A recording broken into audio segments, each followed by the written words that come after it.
Hello and welcome everyone. I'm Peter Robinson. Today we've got Clemens Wan, who is going to tell us all about AI and Web3 stuff. Clemens, over to you. Thank you, Peter. Thanks for having me. I'm Clemens. I've been with Consensus for about 5 years now, and I work on pretty fun stuff, mostly in the product marketing side, but I've been experimenting with AI for the past 6 months or so. A bit of background, I actually did a bunch of work on AI in my kind of post-grad work. So studied at Hamburg University and Osaka University, just experimenting with early days of autonomous vehicles and different types of fun projects. So it's fun to see it all come back again, but I'll share how it's different this time. So here you see Iron Joe. I'm going to show you how to do some face swaps later on for fun. But the goal of this is to share AI insights and how different Web3 companies have been looking at using AI, releasing different plugins and different features, and just showcasing different tools that I think would be useful for either DAO onboarding or internal productivity. I'll share some general insights that I've had and I've seen in the space. As I've mentioned, I've kind of been doing this for fun, and I'll go through what Consensus has been up to with this slide over here. So in terms of our internal facing efforts, the first thing that we did was looked at a company-wide policy for using these public systems. Basically, don't share any confidential data. And I think that was super useful. So if your company has considered this, it's good to have a company-wide policy. The second thing that I did was more of a decentralized approach. For those who know, Consensus is more of a bottom-up organization. I was there during like the mesh times where you had circles and you just kind of did things. So I decided not to, try to become like a head of AI at Consensus type of person. Instead, I just created a Slack channel and started sharing different videos that I was watching, created a bunch of YouTube content and really watched probably, instead of Web3 videos and reading FUD and things like that, it's kind of been a reversal into kind of all things tools and latest with AI. So my entire YouTube playlist of recommendations have all been now taken over by AI type of material, which I really enjoy. And so I try to break those down into monthly sessions. So I did a session for our internal hackathon during the Cypherpunk hackathon that we've done, and this is the Cypherpunk shirt. We had prizes associated with AI specifically.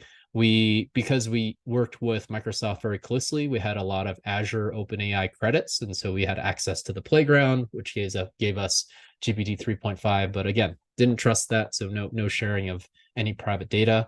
We also got subscriptions to ChatGPT and GitHub Copilot, which I thought was super useful. So we could request that as needed.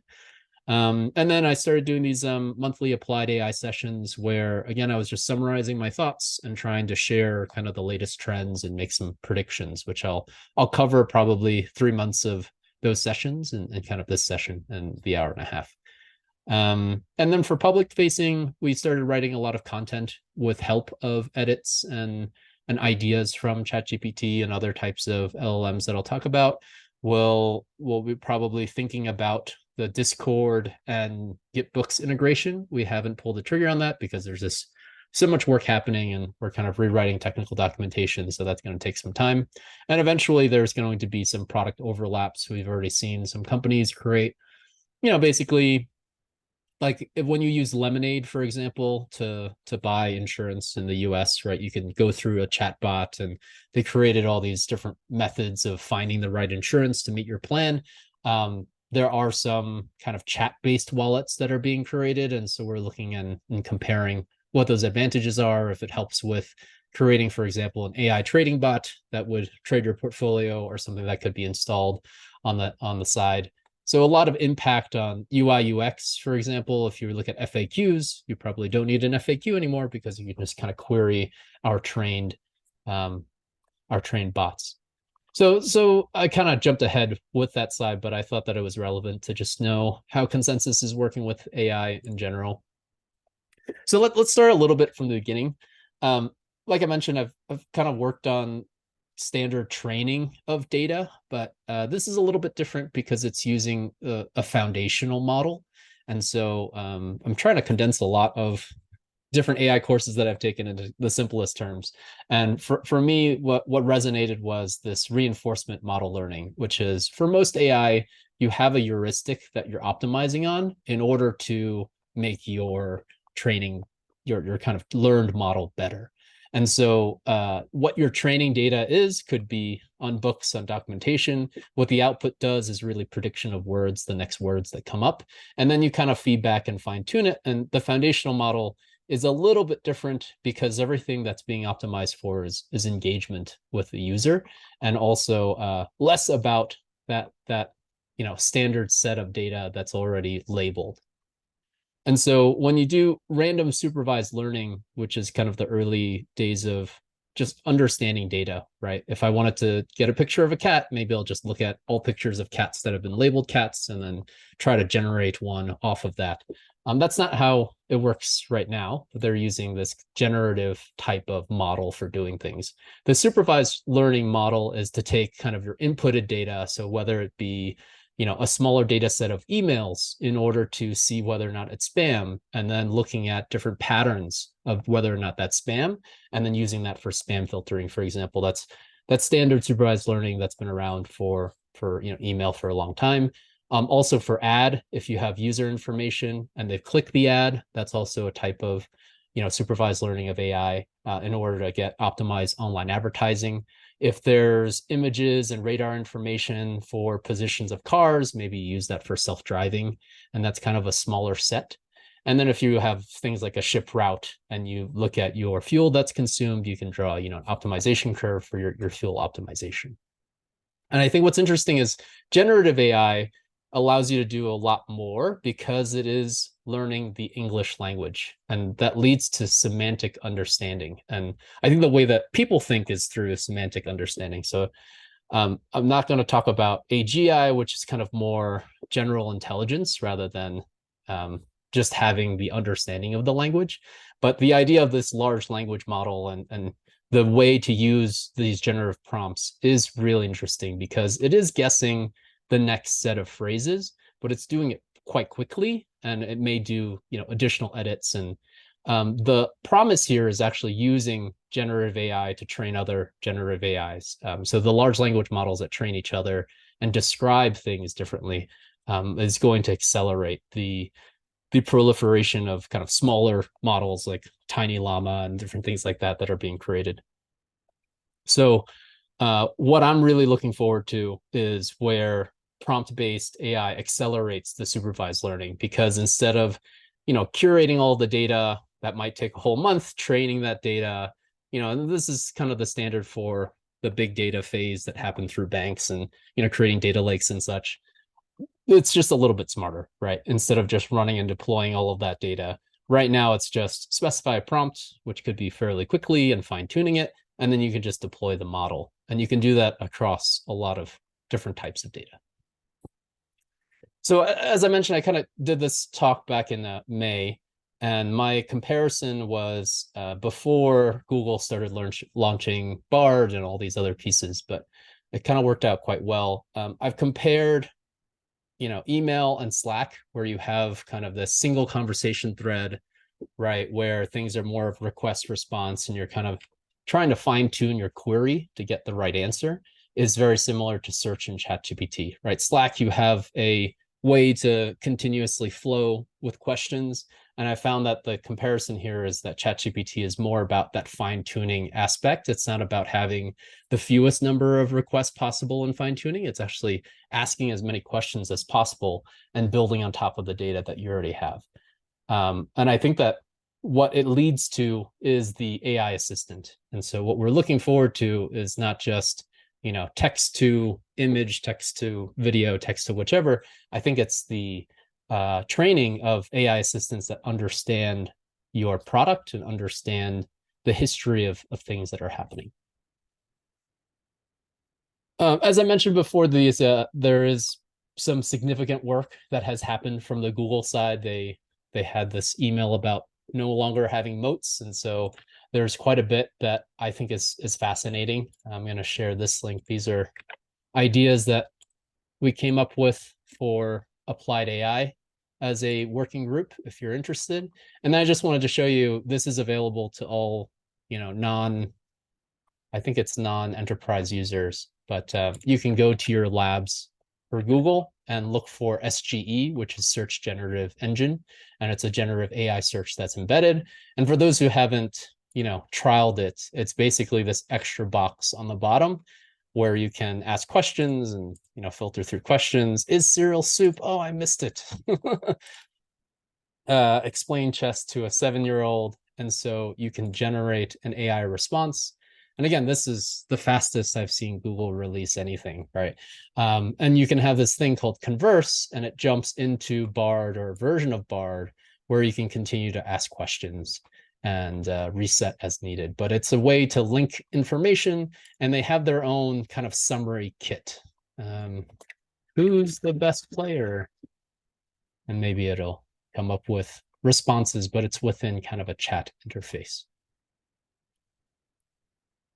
What we've talked about with our teams is about AI assistants being interns and not being a replacement for your job. And I think that that's a good message to have. It's increasing efficiency, productivity, throughput, and being an assistant, not necessarily getting rid of positions. And I think that that's been a good way to think about having this as a superpower and as like a mentor as needed. I found that there's a lot of people that have talked about AI being hype. And there was a book, I forgot the name of the book. I remembered last month when I did this, but I forgot it now. But it had all these predictions, and I think it was released in late 2022. And it said that these are kind of the levels of advancement. And so understanding a story and answering the questions, pretty much LLMs have passed most exams with flying colors. They've been special trained ones for, different types of specific exams, but for the most part, they've passed this. Human level automated translation is fully done. I feel like Bard's Palm, and later on that they'll have different versions of this, but it basically does better than Google Translate, and we've seen examples of that. And they're doing comparisons. They're kind of replacing Google Translate with some of the LLM translations. And if you ever actually use Bard, it can translate. And let's use Bard. So if you use Bard, you can see some of the advancements that they've made. Sorry, I gotta switch to my personal account and say,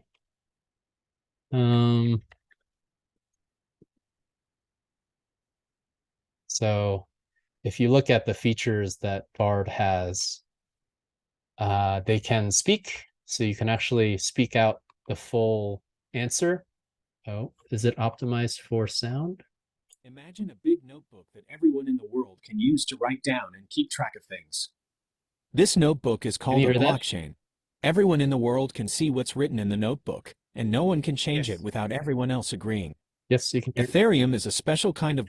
So basically, it does a full, and then you can say, translate this to, I don't know, French. And then it'll translate the answer to French.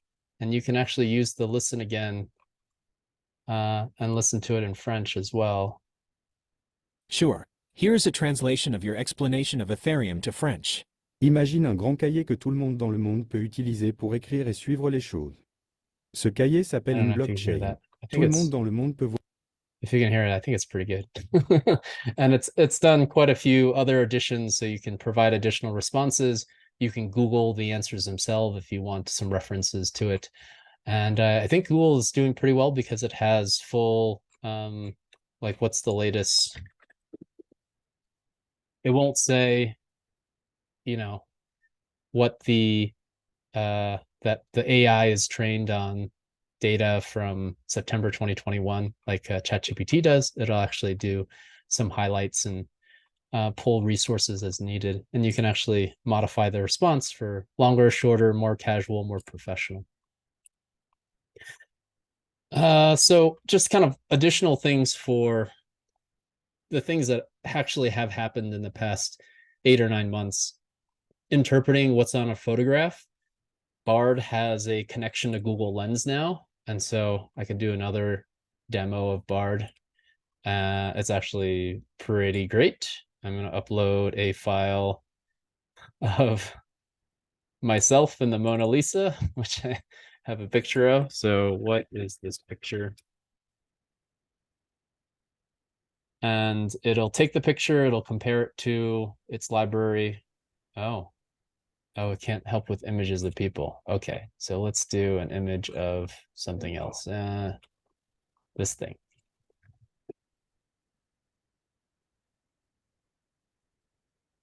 So if you wanted to recreate a picture and you wanted to get a description generated, this is a picture of a robot using a computer.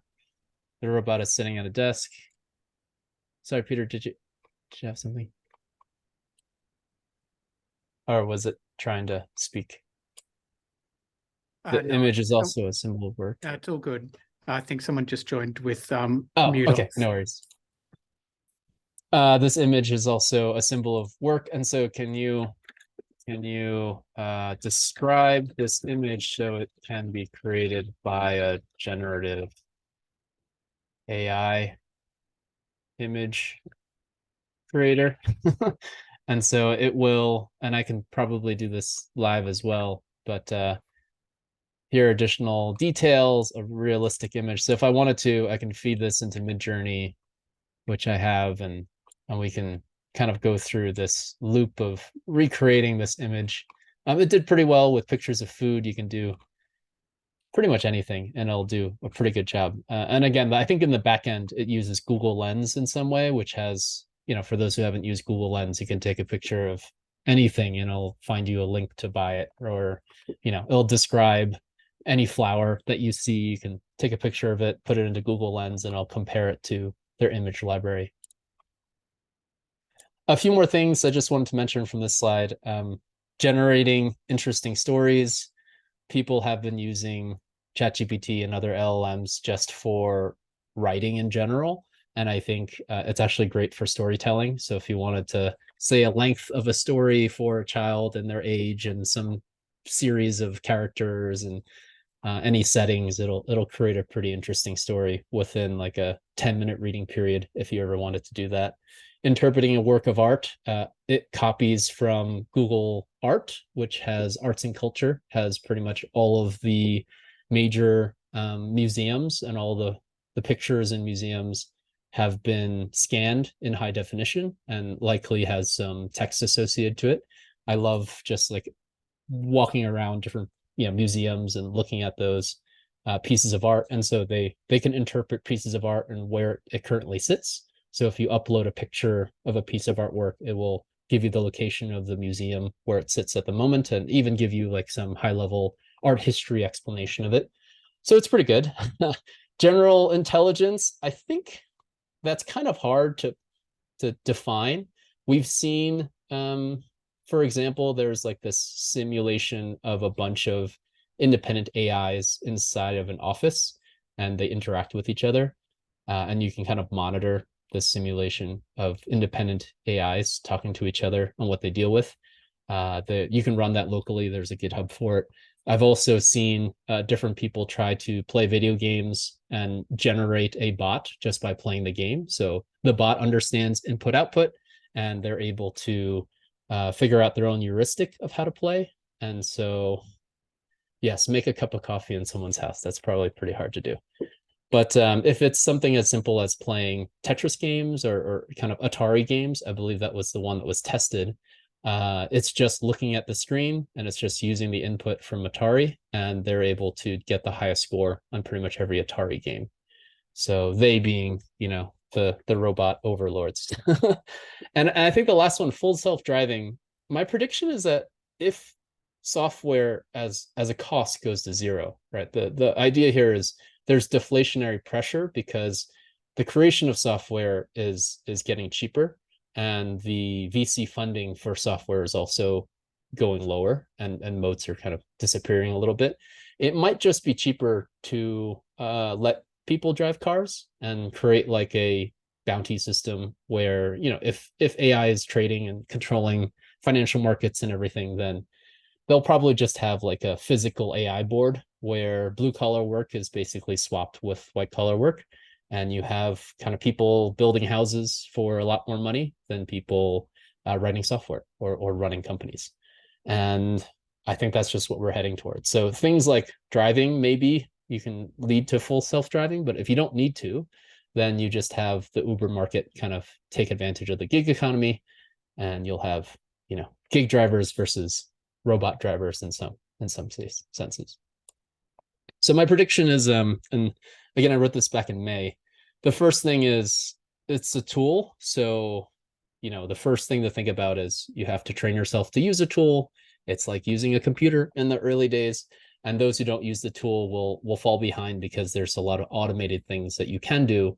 And so as the individual, for example, the creator economy is something that is being impacted the most. You can, you know, create just content by yourself as a single person, you know, reach an audience and spread that through YouTube and pretty much make as much money, if not more, than the individual would working for a larger Hollywood film, for example.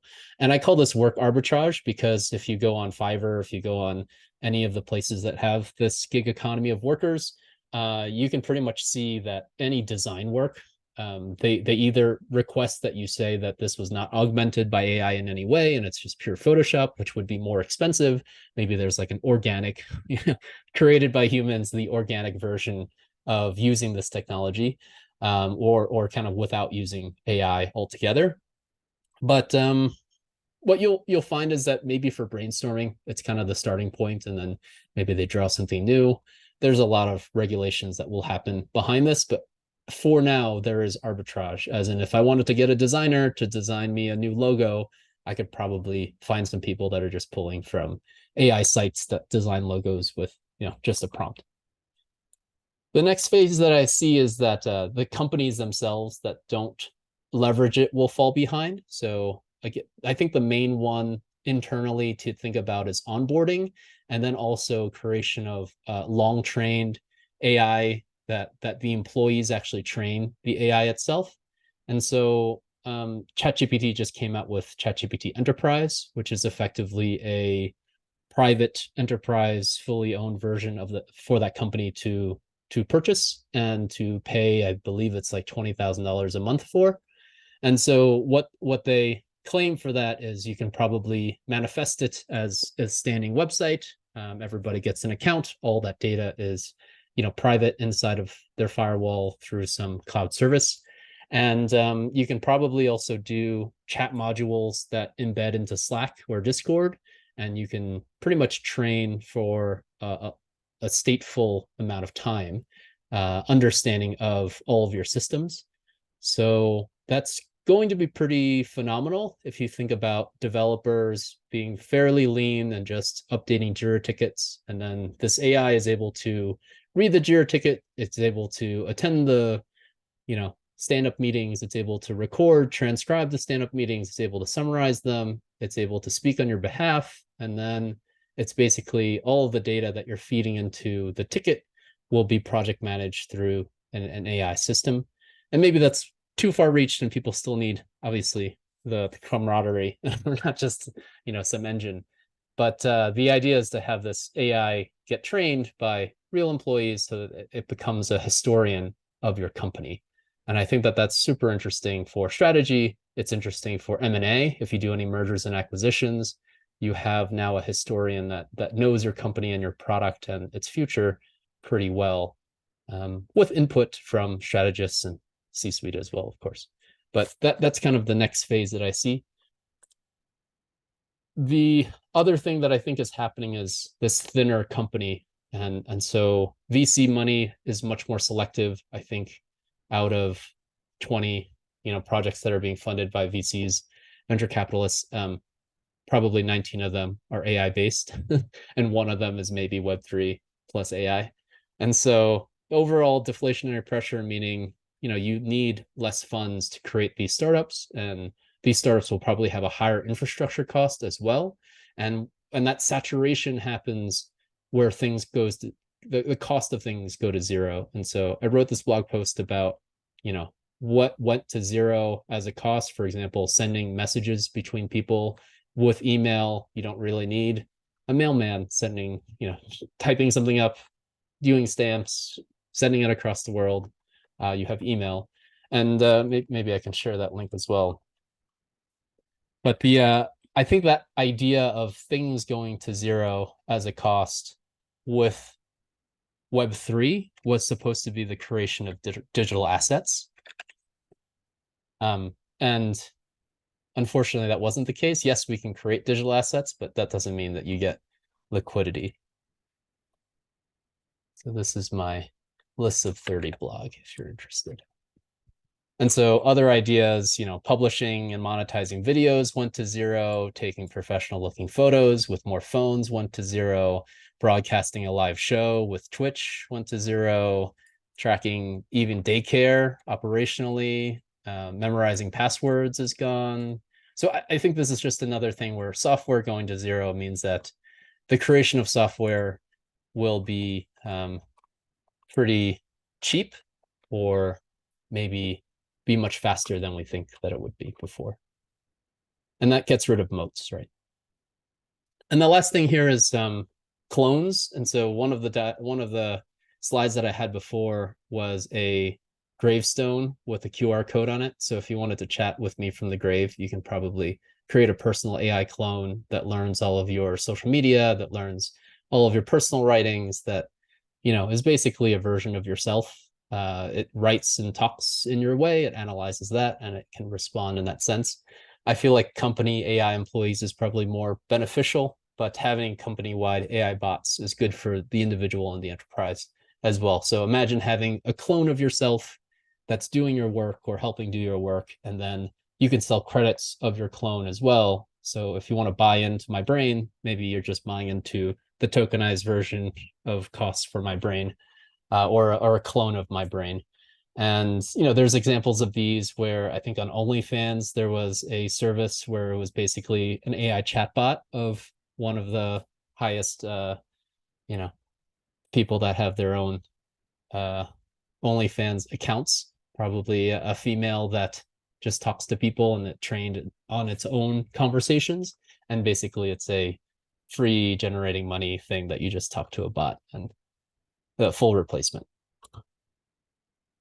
So the analysis that I've had is really the early days of WYSIWYG for those who made websites, right? It's what you see is what you get. There's low code, no code. And eventually what I think we have is now what you narrate is what you get. So WYSIWYG. So a prompt engineer is able to use these large language models that understand the language and tools. And I'll show you code interpreter that's now been called advanced data analysis. And I think that it's really fascinating how fast it's happening. Marginal cost of an additional unit may go to zero, but certainly not fixed costs. Yes, infrastructure costs will be higher. And overall, maybe companies will cost less in some ways, but not everyone can deliver, right? It's like having a startup is good, but you still need to deliver on that startup. Another thing that came to mind is that I think all digital content from here moving forward will be at least assisted by AI. And I would say that if you look at the lifespan of the internet, however that may be, we've basically marked ourselves from the past, like as human generated data, right? And so everything will be AI generated, including not just content, right, but apps as well. And that's not a bad thing, right? Everything is augmented by technology, but it's kind of interesting to think that maybe unique thought is gone and everything has some edit or some reflection from an AI bot of some sort. And so there's a source for this, but basically the number of AI created images has surpassed those of all images created by people on cameras. And so 80% of the images were created using these models and services compared to, the images that were created by humans. So what are the use cases? Back when Uber came out, everybody came out with an Uber for X, meaning let's use people as a cheaper resource, create a gig economy. Let's create Rover, where people would work, play this game, optimize, make money off of it, on-demand services for customers to go from one place to another, or for just basically people in Silicon Valley that wants to stay at home and and doesn't want to go anywhere. They created these services, right? And so what does ChatGPT for X look like? At first, I thought it was a text to something because it was a chat interface. But then after thinking about it a little bit more, I think it's the training of AI assistants on the data and then creating smart interfaces for those engagement. And so I've looked at hundreds of tools, and more or less most of them will be probably a plugin in ChatGPT or something else. Across the world where most internet content was generated over 20 years ago, now we might finally get more targeted content that is harder to tell. Yes. Promoted posts, advertised things. This is a video, and I'll show you how I did this as well. But this is a video of Joe doing a kindness talk, and I don't have to show the whole thing, but I'll share. Kindness means respecting your colleagues and making an effort to know your colleagues better. We're working on this as an org, and we'll soon share programs and systems that will enable us all to know ourselves and each other better. This will lead us all to understanding how to better structure our interactions in our teams. Kindness means putting effort into informing those around you of anything and everything you believe will help them make their best decisions. Kindness means you say something rather than fearing conflict. It will set up a positive feedback loop, and we will all. So I just wanted to share that clip because it was all AI generated. We had a Zoom town hall, right? And that transcribed the text. And so I just copied that text. 11 Labs is something that you can use for training voices. And so I did this off of Joe's public YouTube videos. It was actually just 2 videos that I got. And this is 11 Labs and has speech synthesis. And so I just pasted it in here. It generated it. I'm kind of using some credits for another experiment. But if you see the history, you can play the history. And adaptability. And it will review these. Oh, it's because I was playing with this other thing. But here it is. It's the kindness recording that we have. Kindness means respecting your colleagues and making an effort to know your colleagues. So trained on public data with Joe's permission, of course.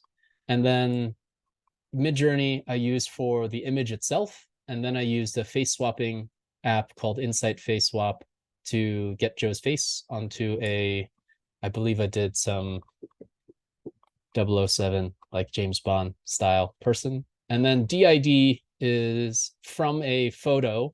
It's able to take your audio and generate a video where it moves the face as well as moves the head and the facial expressions, but it's all generated from a single photo. So yeah, this whole thing, it's a minute and a half, was generated from probably around like 2.5 hours of work tops. So pretty impressive. And it's very easy to create a faceless YouTube channel. I'm sure there's already some that have been created using something like this or a combination of this technology.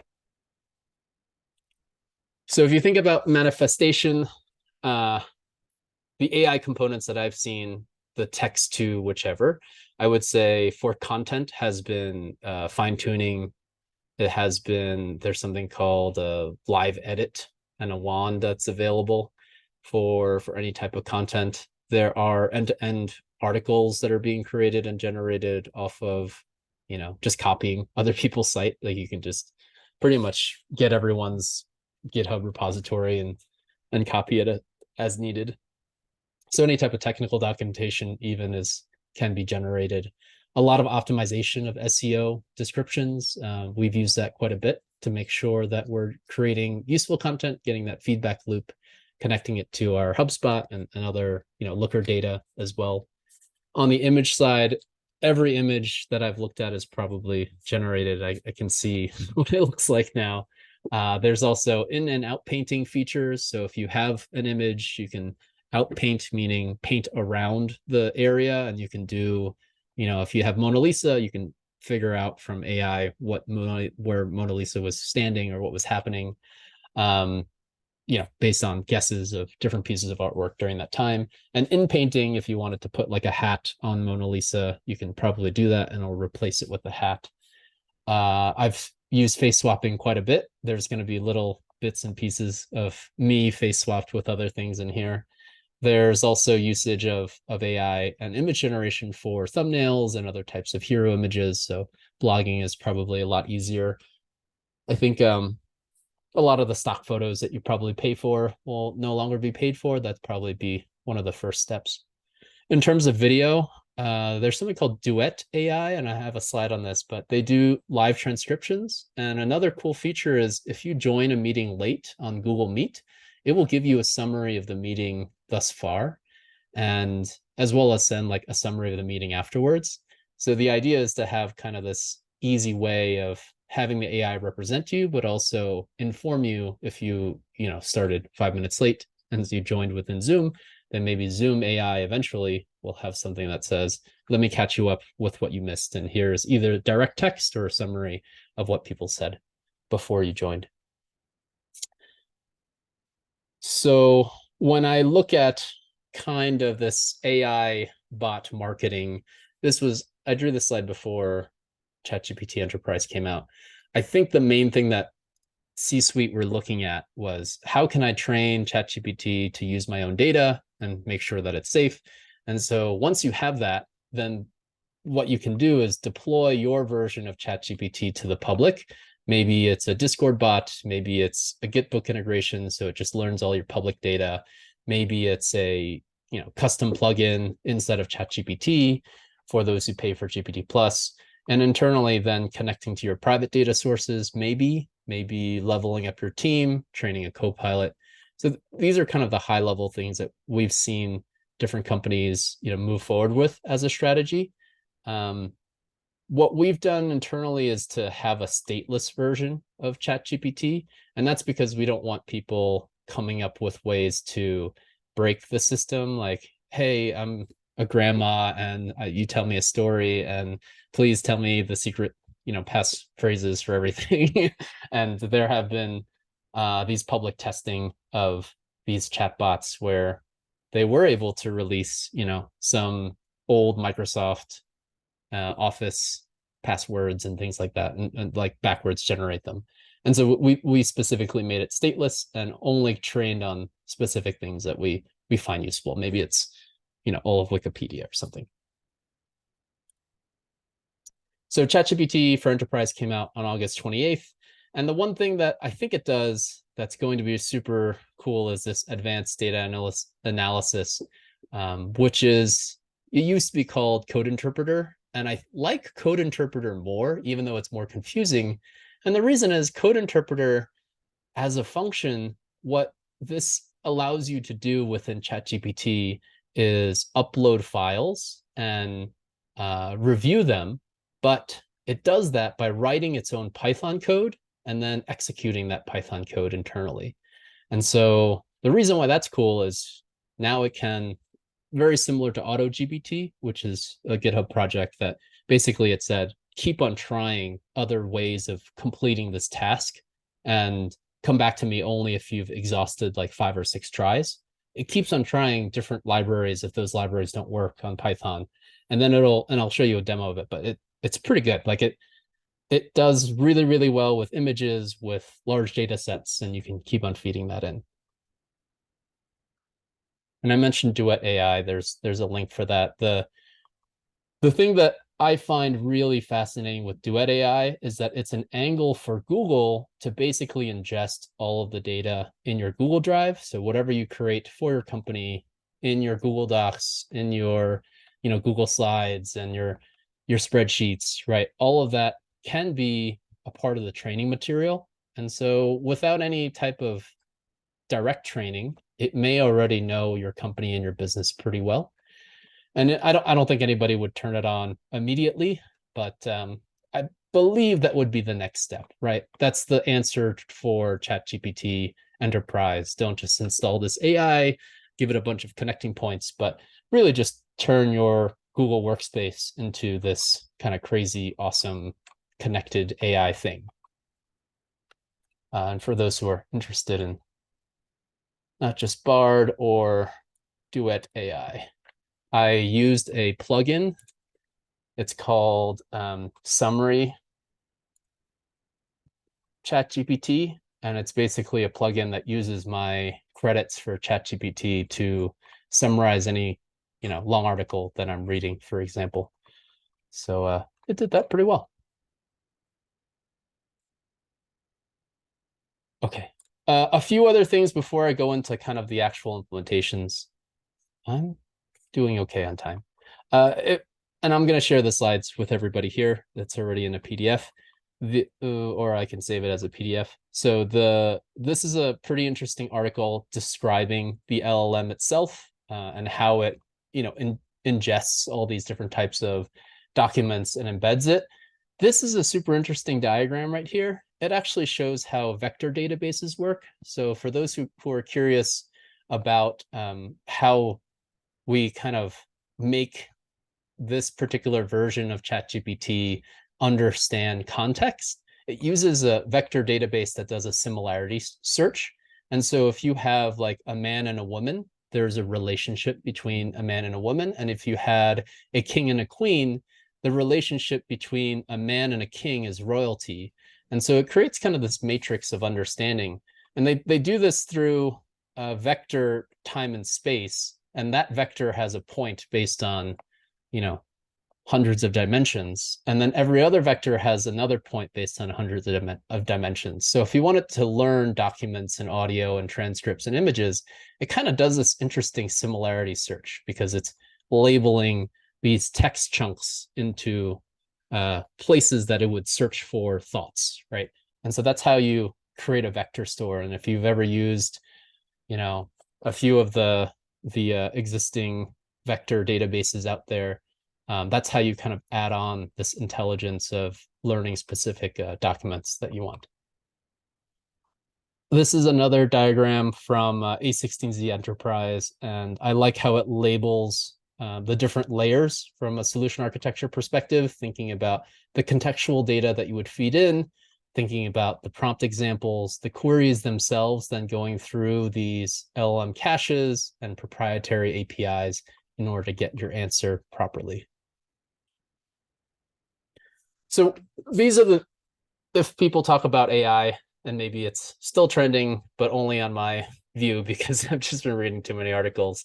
There is a war between open and closed source AI LLMs that's happening. And the idea is to just get the fewest parameter trained LLM. And so I mentioned Tiny Llama before. Llama is created by Meta or Facebook.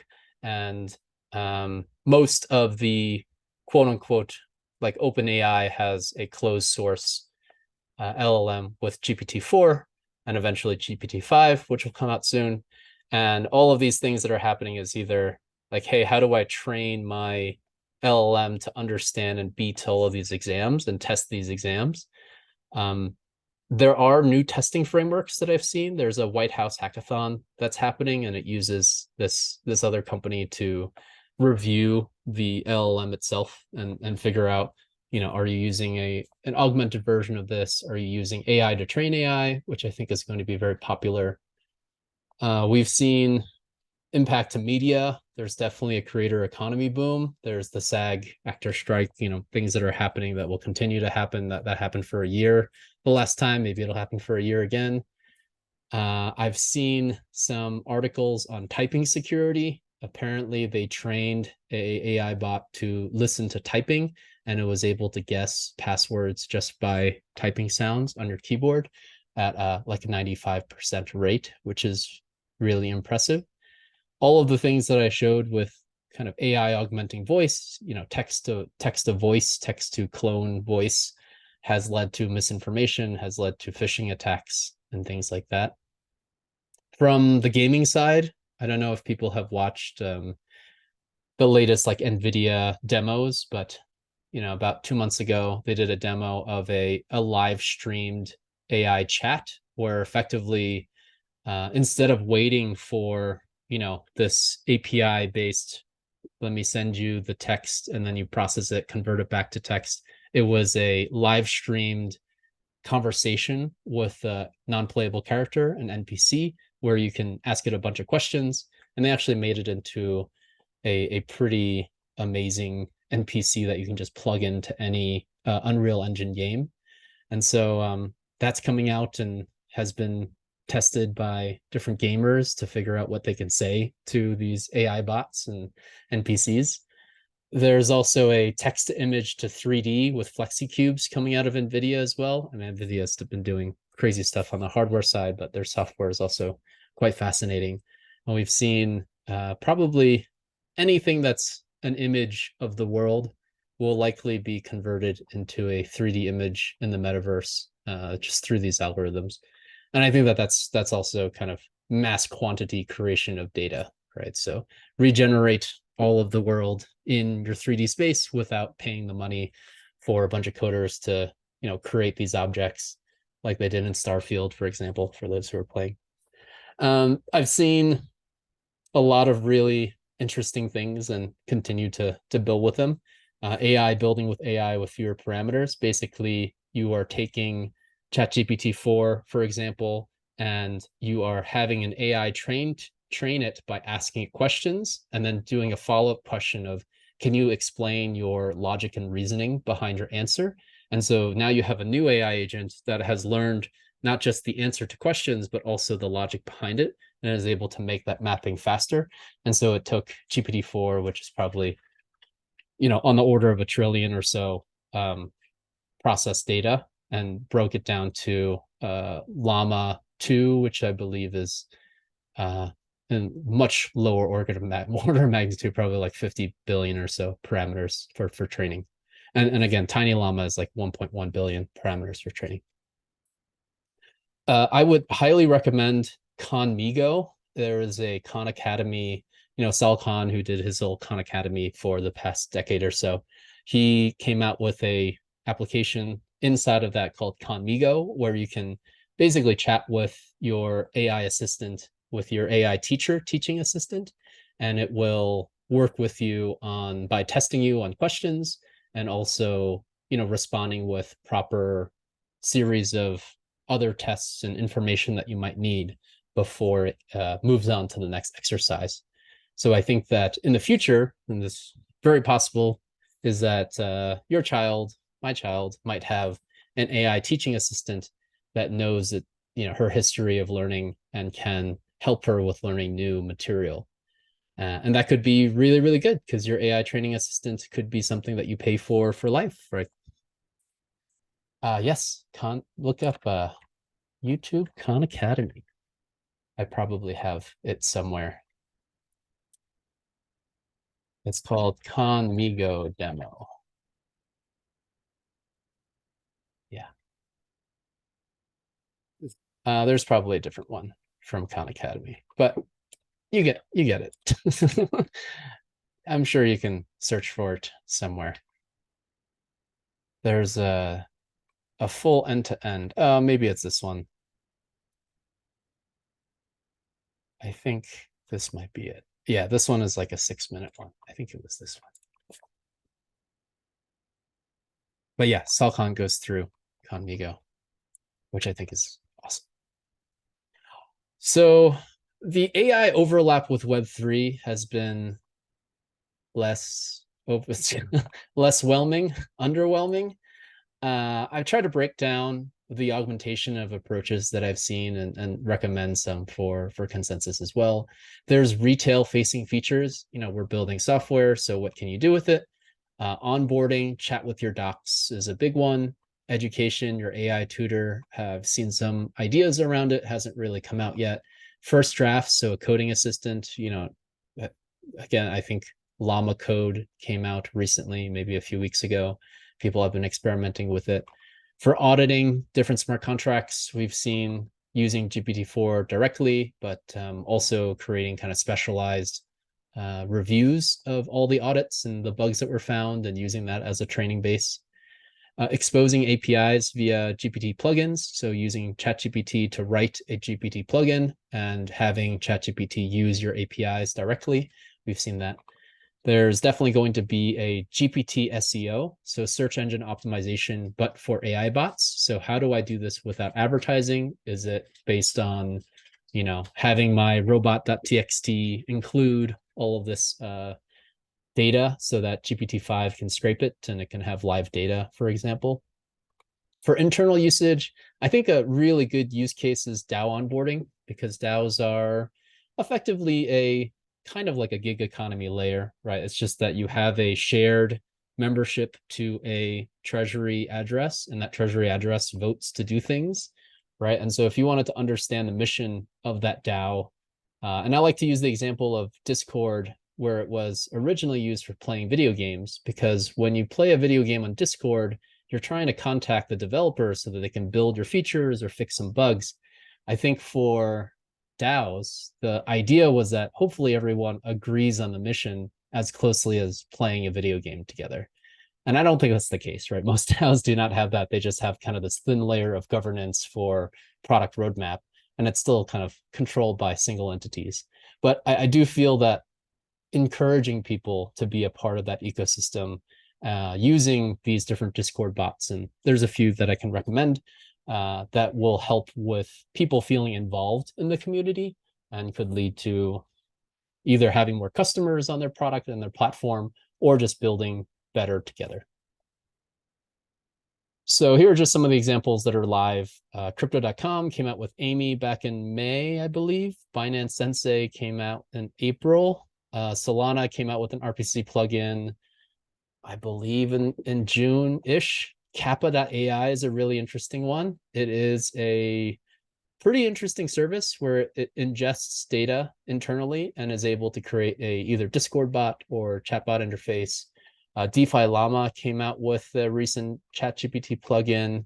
Avalanche, Moonbeam, Algorand all came out with Kappa.ai augmentations. And so this Kappa.ai, it's basically connect your resources, which could be your Git repo, could be your help desk, deploy a chatbot either via Slack or Discord or website widget or just APIs. And then the idea behind this is to measure your reduction of customer support for kind of those P3. Must be you. Oh, I can hear me. Good. Ava GPT or Avalanche GPT is trained on docs. I also like their core.app. And so feel free to look through these. I think I have a few more things that I wanted to go through and test out with everybody. DeFi Llama, they have a tweet that shared the different queries to try. I actually downloaded the DeFi Llama plugin. If you wanted to try it out, it'll give you live data from their DeFi Llama APIs. Same for MakerDAO. The wizard came out, I believe, 3 months ago, but it's basically a way to chat with the endgame wizard. So like, what is endgame? And I believe they used GPT 3.5. What is the endgame from? None. All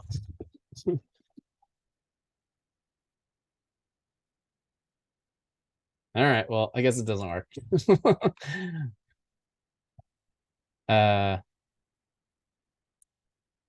What else? So Polygon came out with Copilot, which I think is kind of interesting because it connects to your wallet on Polygon. And so if you look at Polygon Copilot, and I can share this with people as well.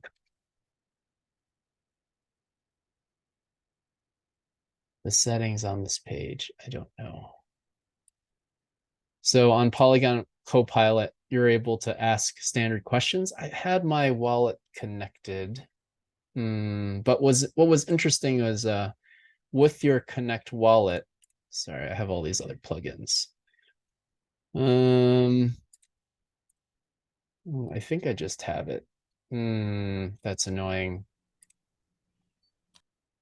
Yes, I have it. So I have 40 credits and it saves this information like the chat history onto some smart contract. But effectively it has, ways to earn credits, ways to connect your OpenAI API key, create your own thing, connect your Discord, and these credits allow you to query this. How do I begin my journey? I'm an advanced coder.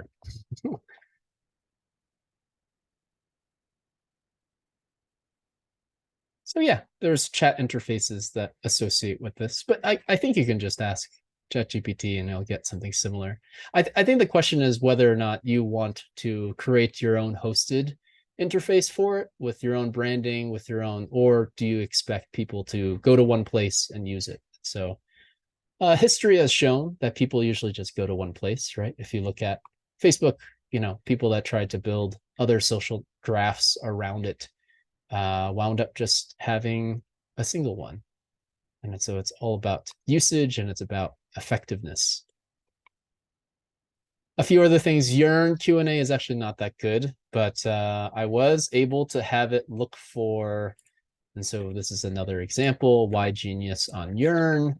You can ask it like, what are the latest Yearn improvement proposals? And it's kind of an advanced query, or it just kind of gives me a link to YIPs. Can you?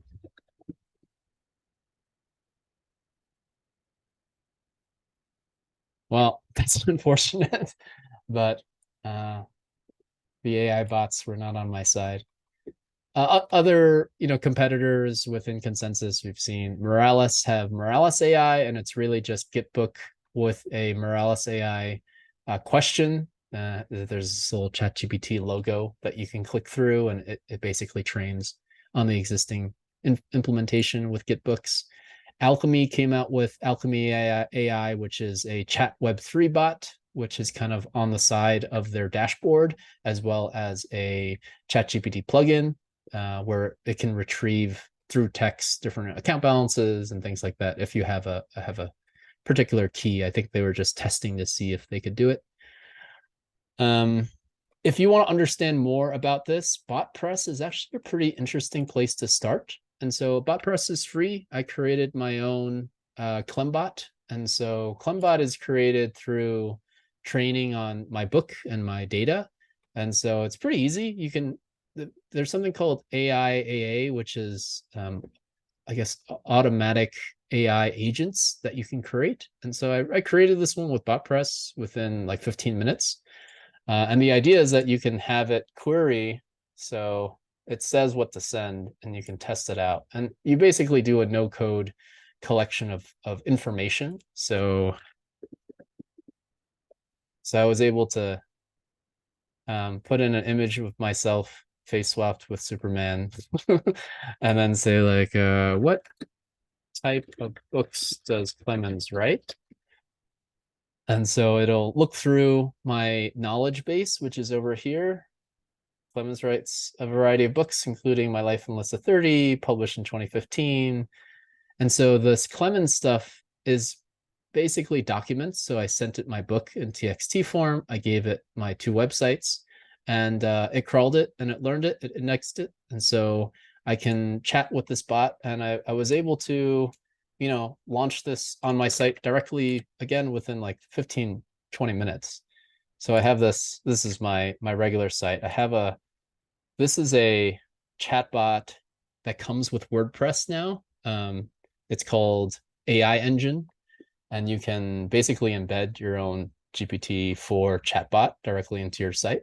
But I was also experimenting with it, and there's this other one in the back. I didn't figure out, there's this other one in the back, which is BotPress. So I can chat with it directly here, and it'll pull from the API info that I gave. Hey, why isn't it talking to me? Talk to me. Oh, there we go.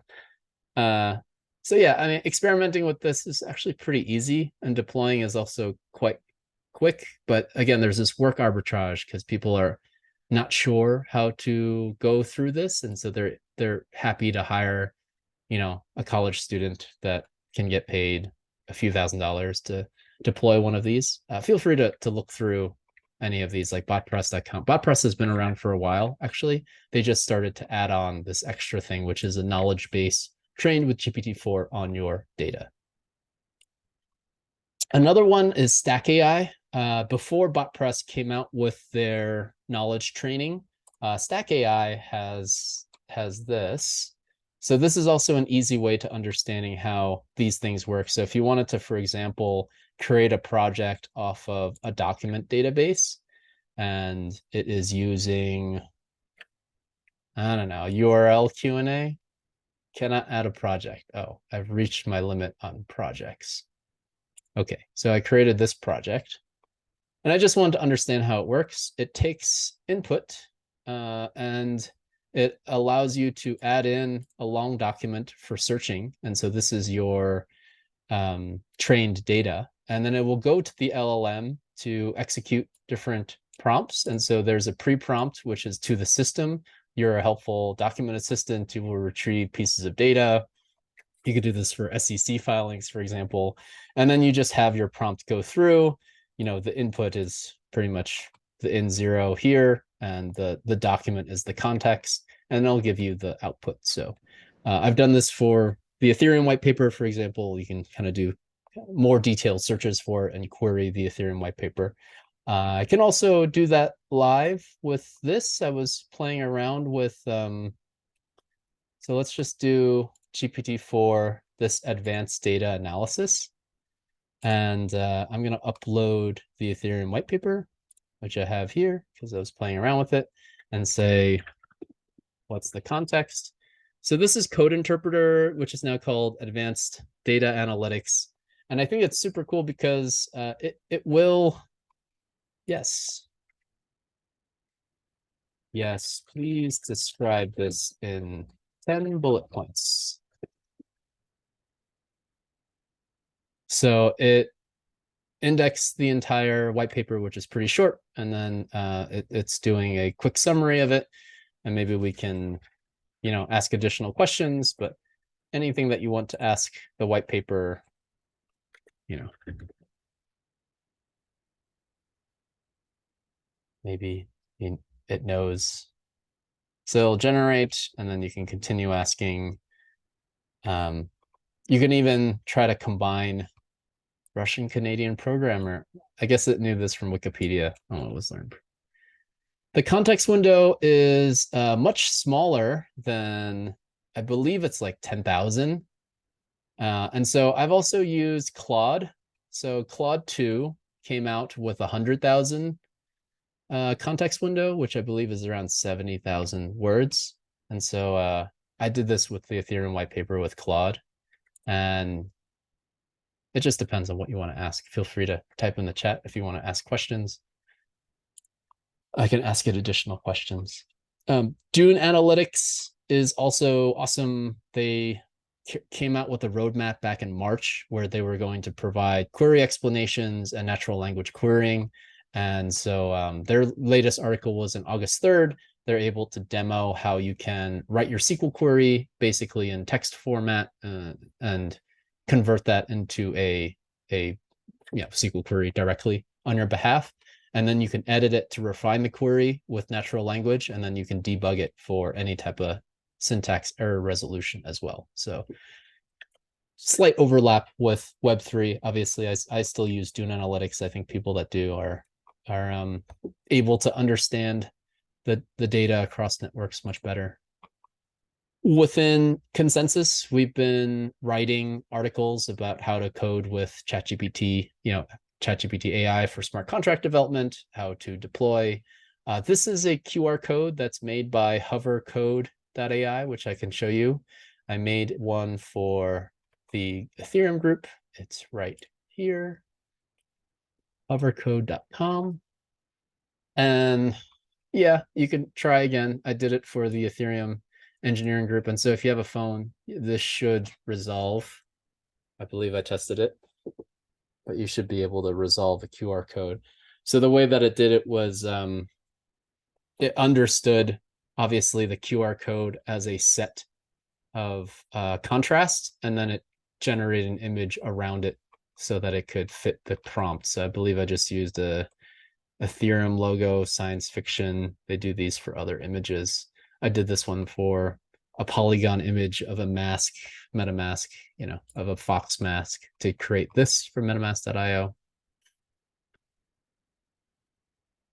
There's also Solidity GPT as well as Masuma. There's a few of these which is just trained on data. This one is for Solidity. So if you wanted to query a Solidity trained agent, for example, I don't know who YQ is, but somebody made this.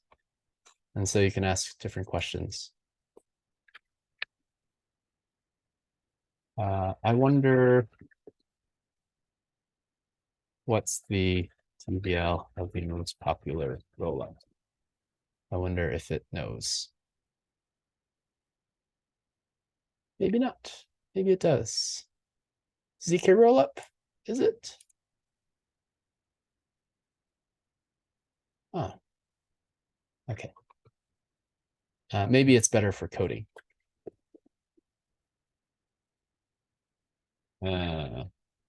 ERC includes royalties. Maybe. I don't know. I haven't tested it. Yes, it's possible. 14, 49, 10. Can you write the code? Maybe not. Interesting. So there's options. I believe some people may have seen the code audits where you feed an existing smart contract. Now you can upload files, so it doesn't just have to be a snippet of code. You can upload your full, Solidity set of files. You can point to your GitHub and it can read it as well. But you would be able to run some high level, contract review with GPT-4. And so opportunity, just as a quick summary, running a little bit slow on time, but that's okay. Product access, NFT gating for platforms, I think is probably going to still be there, but maybe you can access special chatbots, maybe tokens to pay for usage, personal enterprise bots for training. Authenticity of work, I think, will be pretty interesting. I've seen some Web3 startups look at this for either saving the chain of calls or somehow indicating if certain pieces of data are generated by AI. Same for this like SEO for AI results. How do I, without ads, have this ability to inform a chatbot to recommend my services as a piece of software? How do I get that off of the freemium model that exists? And then I think education-based DAO acceleration will be probably the near-term win. Is how do I onboard people to DAOs, and how do I use this interaction to encourage people to be a part of that community? Okay, a few more slides here. The first thing I thought about for internal usage was, how do I think about a DAO or a traditional company, and then how can I come up with specific prompts or examples that helps with these different roles? And so this is a diagram. I've talked about DAOs before, maybe not within the Ethereum engineering group, but effectively a DAO looks a lot like a traditional business. It's just that the software that is being used by these tools are fairly open and not as expensive. And so instead of sales, you have biz dev, which again, traditional businesses also have biz dev. Marketing and PR combined. Products themselves are focused on the platform, so your DAO operations. The tech and development could just be the set of tools that you use for your platform. There's very few internal systems. You probably need an HR system of some sort. But instead of HR, you have community management. You definitely need a lawyer and a legal entity with your DAO. Not all of them have them, but that's definitely necessary. And then within finance, you have this, treasury or votes for how to use your treasury. Maybe you create sub DAOs to allocate funds to it. So the examples that I came up with, and I had slides for all of these, but I don't know if we have time to go through all of them. But you can make QR codes, make some fun stuff with existing services. You can make it basically a faceless YouTube channel. You can take longer tutorials that you've done and cut them up with different services. I like Vizard, for example, is one that I've used. It basically, takes your entire video, downloads it, creates a transcript for it, and then you can very easily, highlight text and make that into a video snippet, and then make that into a YouTube short, for example. You can write in your own voice, and I think that that's been a request for most people. I found a good way to do it, and I can show you a demo of that.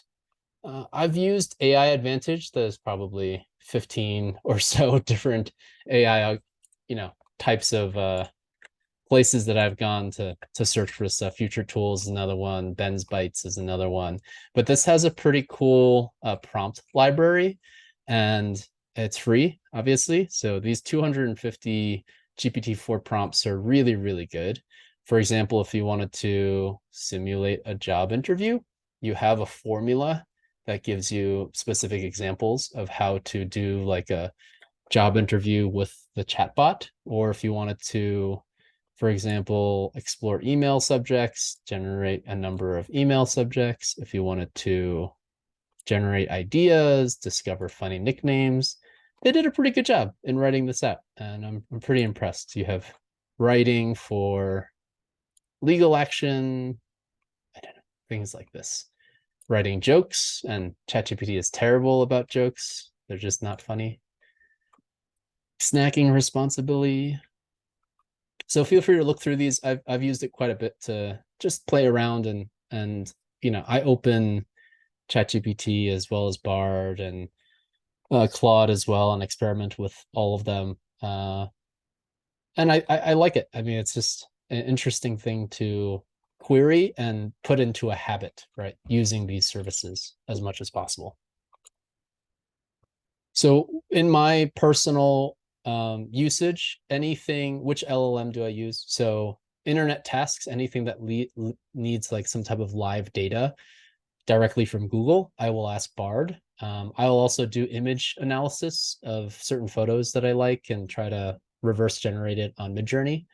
For code and data analysis, as well as any type of hard reasoning and writing and editing, I still use ChatGPT for everything. Because of the bigger context window for Claude, I use that for any type of long context task. It could be a large PDF or something of that sort. I think the context window for ChatGPT may have increased because it does allow you to do multiple files. So if you do like a series of 10 files that are 20 pages long, then maybe it'll understand most of them, maybe. And then academic tasks, I really like Perplexity for some reason. It just has a really good interface. I don't know if people have played around with it, but effectively you can read up on a lot of different papers, and now it also allows for file upload. I don't know what its window is either. Upgrade to Claude 2 or GPT-4 to boost your Copilot uses and upload more files. That's pretty cool. So, benefits of deadlines, and then it gives you, what's Copilot? It usually gives me, oh, here it is. So all of these numbers over here are references. So if you wanted to see where this reference was, it actually comes from live data sources. So if you wanted to reference different parts of the answer, it usually does 6 or 7 references. And this is perplexity.ai.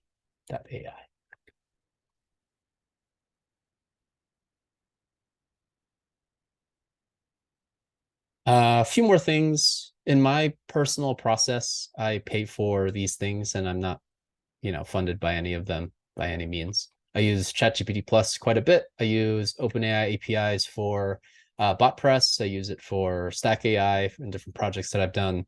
11 Labs just for fun, for training, and here's the prices for them. Midjourney, I use it because I just have all these face swaps now. I've paid for the Insight face swap, and all of these links are to how to join them. And Topaz Gigapixel AI is also pretty cool. It can do a image scale. So if you wanted to blow up an image that's usually only 1080, right, or whichever dimensions that you've created it, it's not high def, but you can upscale it with AI to get it into high def. Vizard is what I've used for repurposing longer videos to auto-generate captions and smaller videos. Wirestock, I haven't actually paid for this yet, but it is an old program where you can push your stock images to multiple places, And I just thought it was interesting. I brought it up because it has a pretty interesting interface. It's similar to launching dApps onto multiple networks. So I like the idea of the stock images pushing. So I don't know if I'll have time to go through all of these, but feel free to try these out. There's ways to make QR codes. There's links to them here. You can query the Ethereum white paper and ask questions. I gave some example queries here. This is how you write your articles in your own voice. I blatantly copied this video, so feel free to watch the video. But effectively, you can, through either plugins or by uploading the PDF, you can ask it to analyze and define your tone, voice, vocabulary, sentence structure, and any other types of technical elements that describe the way you write. And then once you have that, you can actually write pieces of new content following those styles. And I think that that's kind of the best way of doing this type of work, is not to just say like write like Clemens writes, but instead write like this description of how Clemens writes. Yeah, Scholar AI is also another interesting one. Harvey AI is one that has learned the bar extensively and actually references real bar type of the person that there was this random news article of somebody, a lawyer, using ChatGPT to look up a bunch of references, and most of them were fake and made up, and he didn't do the actual work to review it. But yes, there's Harvey AI that does something similar to that, and Scholar AI is another good one that connects to, I believe, the ArcX, the other archive open source set of research papers that are available. The one demo that I wanted to show is within Code Interpreter or Advanced Data Analysis. I use Kaggle, which is a place for free data sets. And so this is the data set that I use. It's free to join, and you can download these data sets. This one is all of the smart contract audit reports as a data set, and it comes out with a CSV file. So it gives you a zip file, and you get the CSV file of stuff. I believe it's just a number of reports. What does this look like? Did I not use Notepad enough times to see it? It's possible. So this is pulling a series of smart contracts all together. Yeah. Okay. So what you do is you can upload it into Code Interpreter, and even free versions have it. And so let's do that now, and I can show you what that looks like. So Advanced Data Analysis, if you can't find that under your settings in beta, you should be able to get the feature for Advanced Data Analysis. And you can upload this Kaggle file or other files that are available. And you can say, what's in this CSV? And you can query the file for different charts. It'll generate charts. And so if you see show work, it's really reading with Python code that it's writing and trying to summarize it. So it's seeing these patterns, and you can say, I need to do a presentation on this data. Can you share 10 charts and graphs? Can you generate some of this data for my presentation? So again, it'll think about what it needs to do. So it says code length distribution, a histogram, report length distribution, summary length distribution, word frequency, issue type. And if you show work, this is why it was called Code Interpreter, is because it is thinking about how to describe this data. Given this, I will again show work. It's writing the code for using matplot library. I don't even know what these are, but I guess it knows by itself what it is. So it's using open source libraries or available libraries and writing the code to generate the plots and sharing those plots directly. So I think it's pretty cool. I mean, I didn't do anything. I just kind of asked it to do it. And it's doing some pretty good work. So if you have a lot of data and maybe you have a private version of this, you're happy with providing this data. But I think it's better. I mean, you can even ask it to, format it in an existing table, come up with new ways of showing this data so it's easier to understand, writing a script for how you would talk about the data. It's all kind of, see, it says attempted to load, and maybe there's errors. So it says the code has failed. So let's proceed to do something else or try a different dependency. I've kind of seen it gone through different thought processes for how to approach the problem. So this one is coming up with a word cloud, for example. If it comes up with some errors due to an issue processing text and plotting, so it's investigating, it's doing its own debugging. I mean, that's pretty cool. And so sometimes I just kind of give it a task and see what it's trying to do. And if I would do the same thing, this is trying to plot. This might be a memory problem. Oh, I guess it's not. But yeah, it continues to do as many charts as it can. And maybe the context window is more if you're a paying member, but it should still work. I think advanced data analysis is available. So for those who are following along, feel free to test different data sets. Again, downloading from Kaggle is free, and it's always just cool to see it write Python code and generate images. Cool, I'm gonna let it do that. Just a few more slides. I've also tried it reading an XML of a site.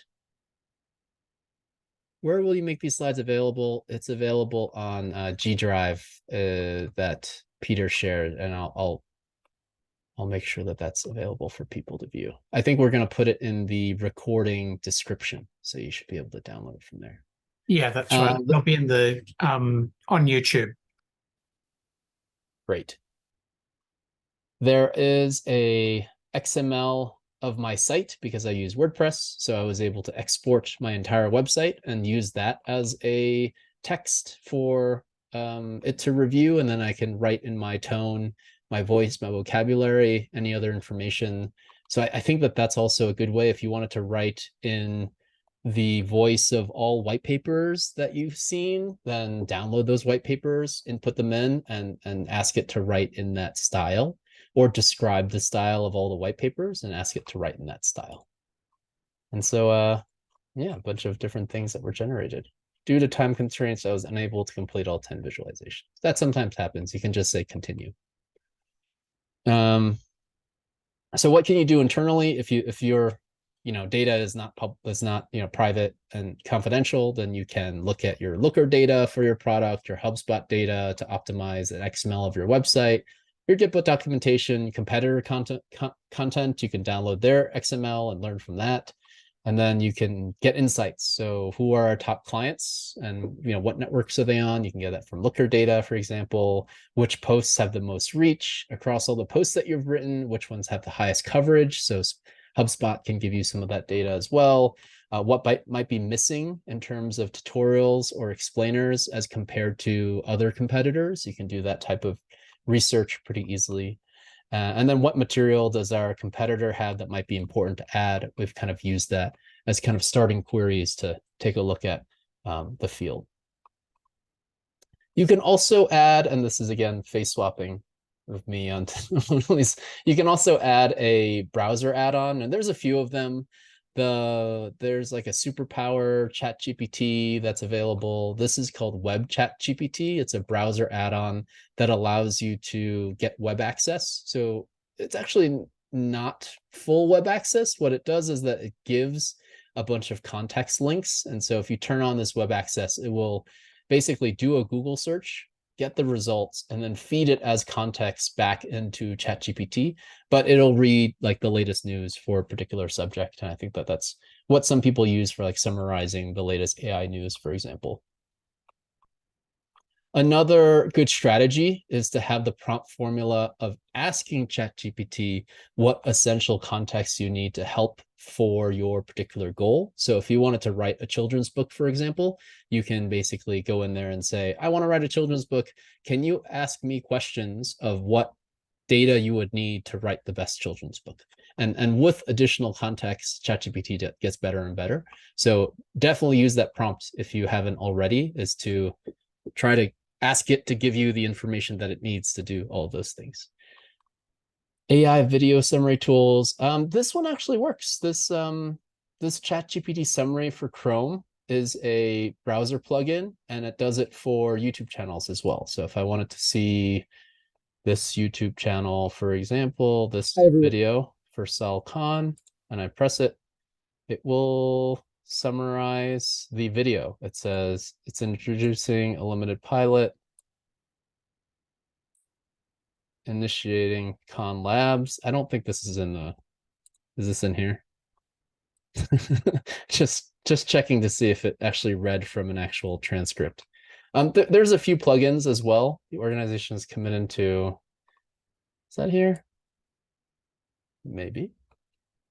Extending.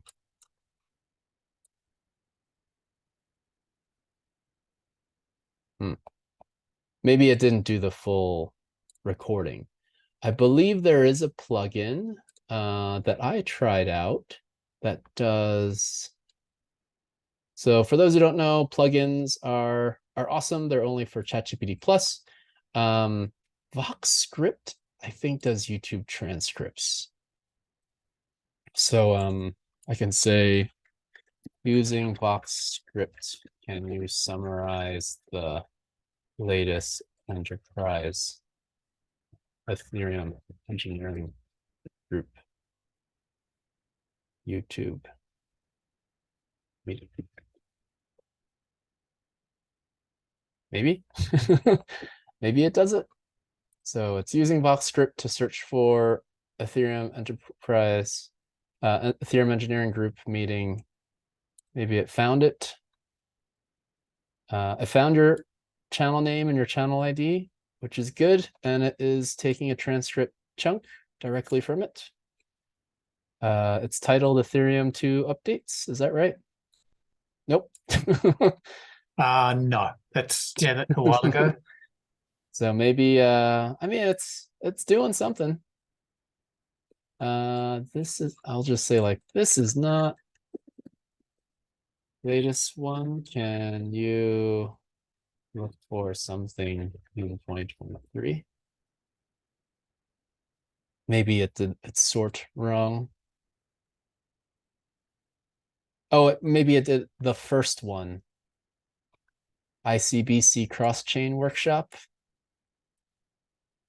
Yeah, no. I mean, No. Anyway, like, it's a good but feel free to play around with this VoxScript, because I think it does have quite a few. Maybe the search is just wrong. It's searching directly and just going for the first search that comes up rather than going to your channel and doing all that. So more fun. Just one last thing. Recraft.ai is a free image generator. It's you don't have to pay for it like Midjourney, and it's not as good as Stable Diffusion or Leonardo.ai, but it does generate these vectors quite well because it has this additional setting to use vectors. So just kind of quickly, if you wanted to take a look at it, I believe it's on my Gmail again. But I did this project, IKEA sofa. Yeah, I was just playing around with different things. Portrait of a modern businessman, and you can generate account abstraction. And it's interesting because you can do vectors, illustrations, icons. And so any type of, like, I used to use flat icon for a lot of these. Now I can just generate like an account abstraction flat icon. And I'll give some options for it. And this is completely free, which I don't know how they do, but the results are quite good. I guess this is what they think is account abstraction, but pretty cool. Feel free to read through the rest of this. I did a face swapping guide. So if you want to see how I did my face swapping, This is like the original images, and then with face swap, this is without a mustache, but here's one of additional images. These are all generated by Midjourney because it costs less to do the face swap, but you can also do one without it, just any image, and do a face swap. But here's me with the face swap in case you want to do it. And there's also Joe, which I've added to different characters, and this is the one that I did the DID for. And another thing is there are comparisons of LLMs, and nat.dev is a good place for it to learn about the different answers that come up, but also how these different LLMs work with their configurations and their parameters. So feel free to read through these. I believe you have to pay for it now, but at some point it was free. I did a Shakespeare test, which is to write a Shakespeare sonnet in kind of the correct form. So these are the return values. And then I used the video scrolling with ChatGPT code interpreter, or kind of the data analysis. So I took a very large image and I made it into a video, and I thought it was pretty fun to do. And then I used a few other tools, and I uploaded them to YouTube so that you can watch them. But it was like a fun, exercise of using each of these different scripting tools, and then using the images to convert into a giant panning image into a video.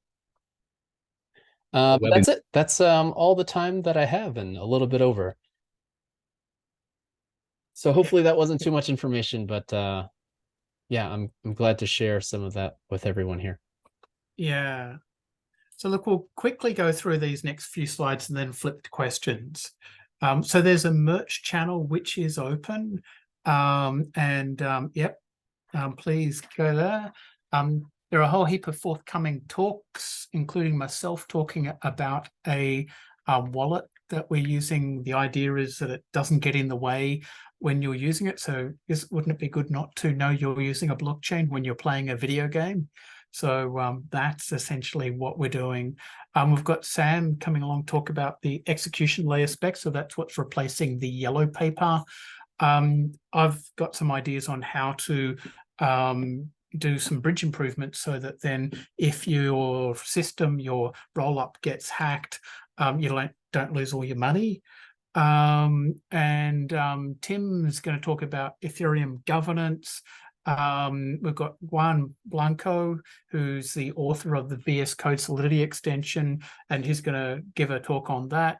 And then there'll be probably a few more talks. And then at the end of the year, I'm going to do a Solidity interview challenge talk. Yep.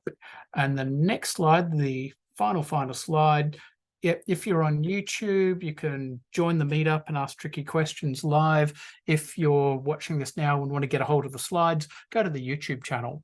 And that's about it.